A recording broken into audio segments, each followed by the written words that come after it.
to deport Dangote now. Why? Deport how? Or is it just a figurative speech who is saying that Dangote should be deported? I never knew that the day would come when so-called eminent Nigerians from all walks of life would gather on social media, mainstream, fighting, yes, fighting what? Fighting the alleged injustice done to a multi-billionaire. Unfortunately, it has been happening in the past week since Africa's industrialist Aliko Dangote alleged that some powerful forces were out to frustrate his drive to make Nigeria self-sufficient in fuel production. It has since come to light that Dangote's dream of building and running Africa's biggest private refinery has been hitting initial roadblocks. One man's dream of monopolizing another section of the economy is now being thwarted by those whose own source of livelihood or survival is threatened. Why stop worrying about the armadillo on the streets and start caring about the tears of a multi-billionaire? As loyal surrogates of global monopoly capital, we should be holding placards demanding deport Dangote. This monopolist capitalist once denigrated our digress by offering driving jobs to PhD holders. This man destroyed our rice paddies by flooding the market with spaghetti and macaroni, but instead of calling for his aid, kings, plebs, princes, and paper economists are warning us not to maltreat Dangote or else. But why? After all, why some of you are looking for money to pay your next rent and patronizing your imams to plead with God for your landlord not to increase rent in line with the Balongo dance of the Naira against the dollar? Malam Dangote has sung $20 billion on a marshland in Lekki and Diron redrawn with a landscape with pipes and roaring engines. He says this is to fulfill his dream of saving Nigeria from wasting its hard-earned foreign exchange paying for a product that is as naturally common on the creeks of the Niger Delta as sand is common on the border between Nigeria and Niger.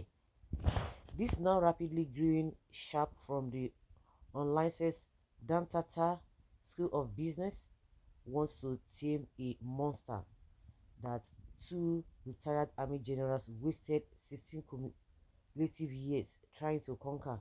I mean from General Olusegun Obasanjo, the man who by his own confession issued the command that ended the civil war, to master strategist American trained General Muhammadu Buhari.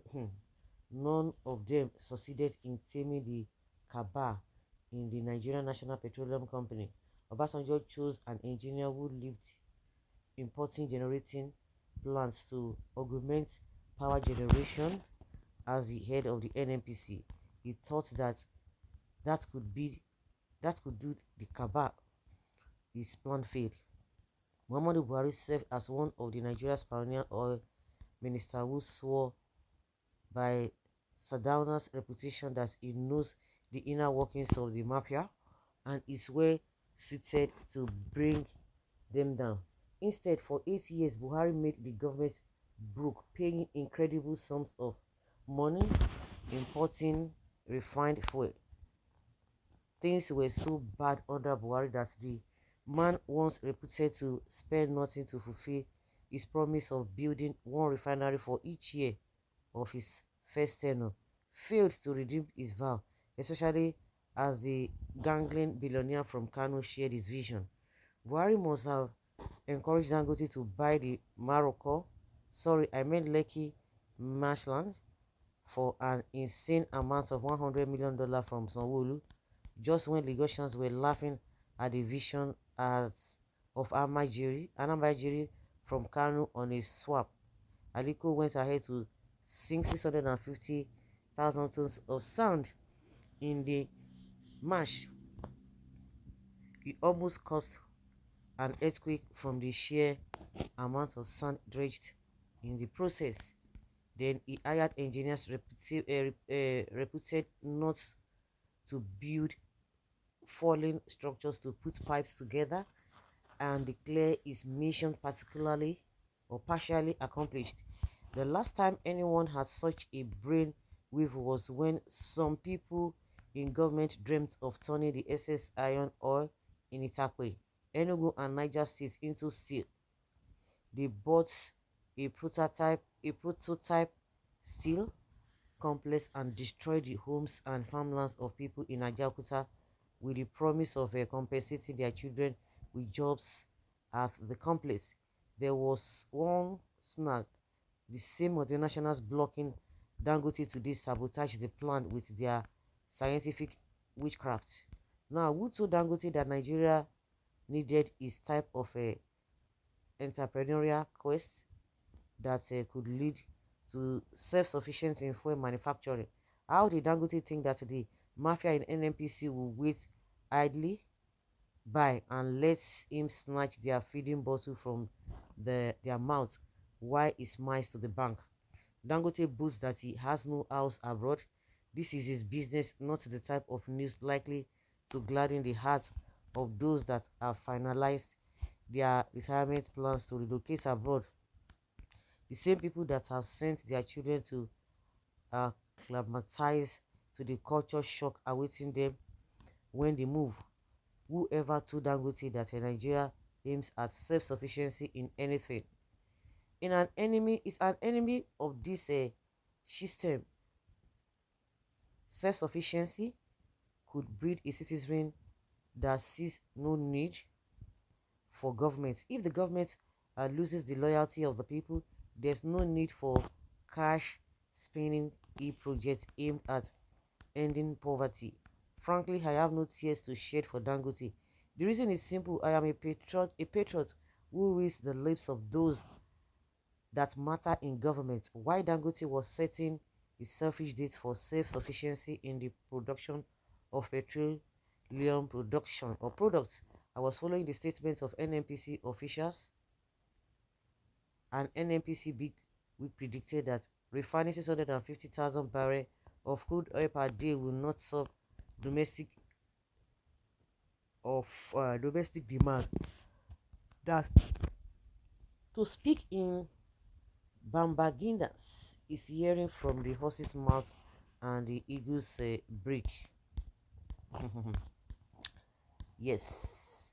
How could any patriot believe a businessman over an official whose agency pay a higher salary scale to people that produce nothing? We are talking about an agency that reserves employment opportunities for the best petrochemical engineers, but the privileged children of the high and mighty in government.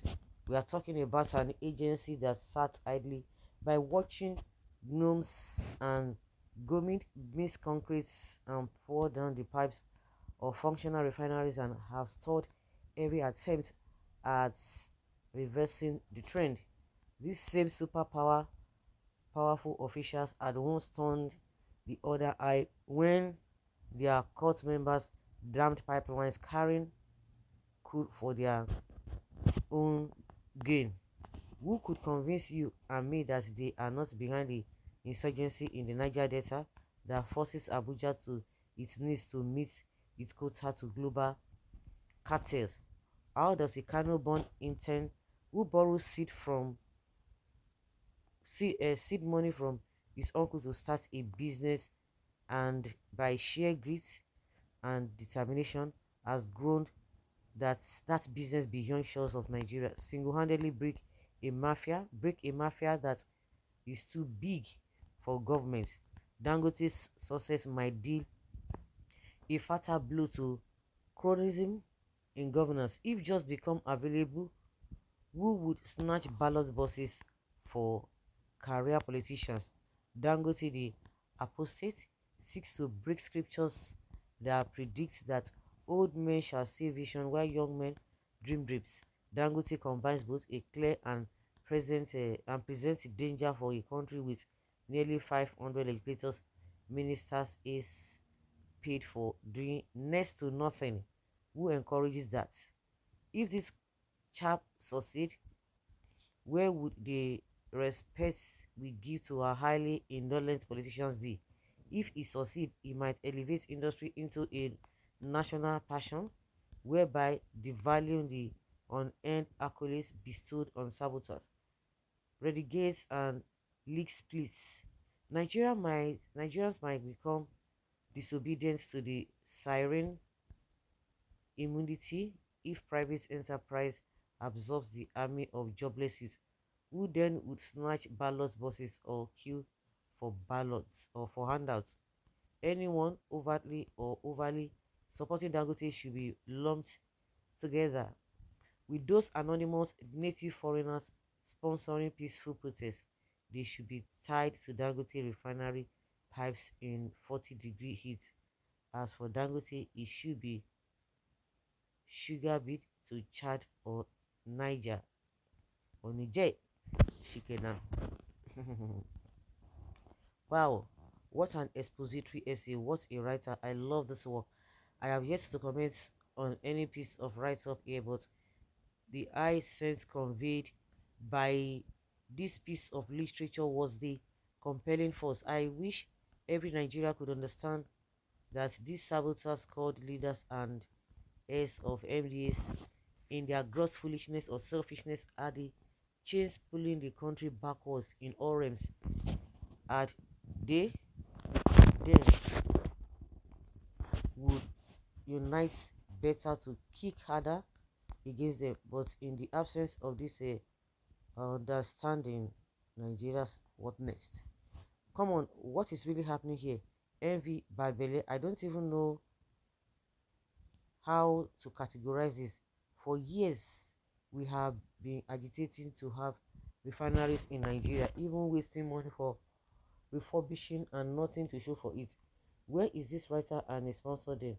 Now, a man sat down to do what the whole nation has not been able to do, and being condemned for that. Oga, please read and reread the write up again, and so that you can, of course, just listen, so that you can understand where this whole thing is coming from. Just clap your hands for this rubbish you wrote for yourself and your life. Whosoever sees any good in write up, your write up is as sick as the brain. Well, when you own everything in Nigeria, then you now make us live under you. Never, even your refinery will have money there that is in Nigeria. You never pay duty on all your machines and the land also. Well, see this one talking. God Almighty will never allow your refinery project to work. How much is cement in Nigeria? 8,500 naira. How much is the same Dangote cement in Ghana and Benin? 3,000 naira. And you want to help Nigeria? Mr. Dangote, you are Nigeria's problems. All cement factory under Obasanjo was shut down, leaving yours alone.